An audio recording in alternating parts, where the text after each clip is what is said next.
सामने से उस घर की सासू आ रही थी। सासू ने पूछा, अरे साधु बाबा, अभी तो मेरे घर के सामने खड़े थे, भिक्षा मांग रहे थे, तो मेरी बहू ने भिक्षा दिया कि नहीं दिया, क्या कहा? तो साधु ने कहा कि तुम्हारी बहू ने जवाब दिया कि बाबा, इस द्वार पर भिक्षा कभी नहीं मिलेगी, जाओ बाबा, टाइम पास मत करो। बोले फिर मैं हंसता हुआ चला आया। बोले हंसे क्यों? बोले इसलिए हंसा कि अगले जन्म में तुम्हारे घर में भी सब भिखमंगा होंगे। तो मैं मजबूरी में आ गया था तुम्हारे द्वार पर।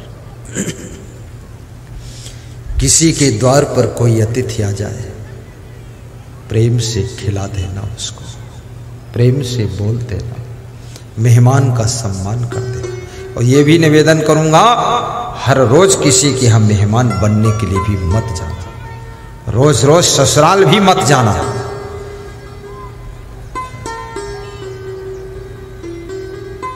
एक दिन मेहमान होता है, 2 दिन मेहमान रहे तो मेहमान रहमान होता है, और फिर हर रोज मेहमान आ जाए तो मेहमान ना मेहमान है ना रहमान है, फिर वो मेहमान बेईमान होता है।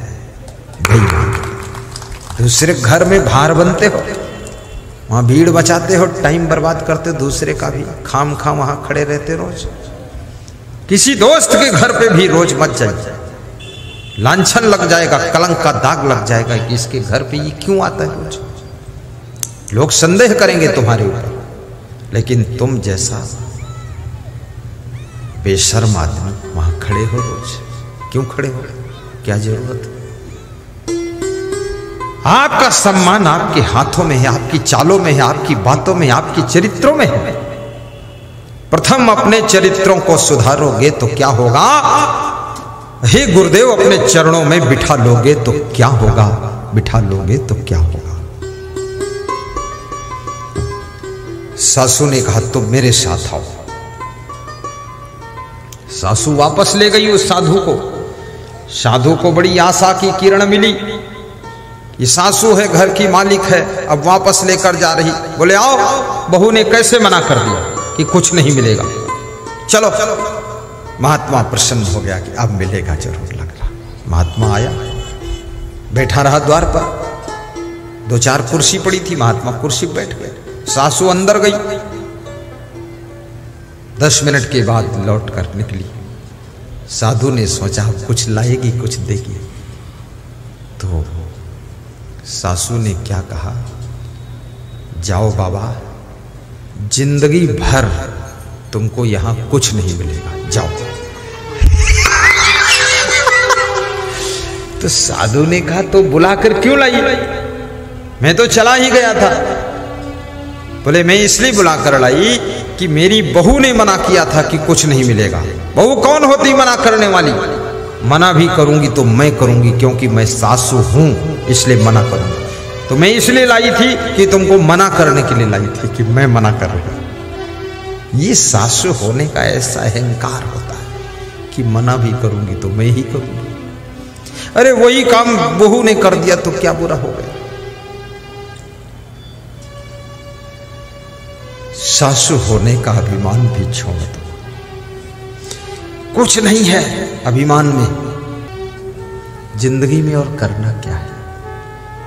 कुछ नहीं, यहां मिलने वाला कुछ है नहीं, दुनिया में ज्यादा कुछ नहीं। खुशी से जिंदगी जी लो, यही बहुत बड़ी उपलब्धि है। प्रेम से रह लो, यह बहुत बड़ी उपलब्धि है। सबको प्रेम की दरिया में डुबा दो, ये बहुत बड़ी उपलब्धि है।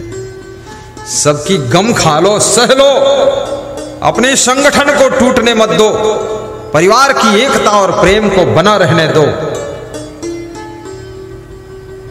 बस संसार में इसी में सुख है। राग द्वेष मत फैलाओ, ईर्ष्या भी मत करो किसी से, कुछ भी मिलने वाला नहीं। दिल के अंदर यदि ईर्ष्या है, राग द्वेष है, शांति नहीं मिलेगी।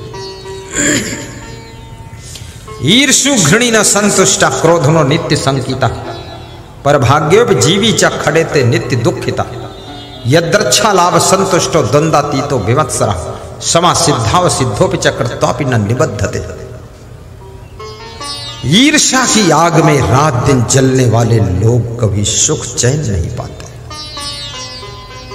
जो दूसरों की उन्नति देख करके प्रसन्न होता है और दूसरों को दुखी देख करके जिसका मन दुखी हो जाता है, पद्म पुराण का ऋषि कहता है वो साक्षात धरती का हरि भगवान होता है, वो भगवत स्वरूप होता है और भगवान कहीं अलग नहीं होता है। जो दूसरों की खुशी में खुश होता है और दूसरों के दुख में द्रवित होता है, ये भगवान का गुण होता है, यही भगवत लक्षण होता है।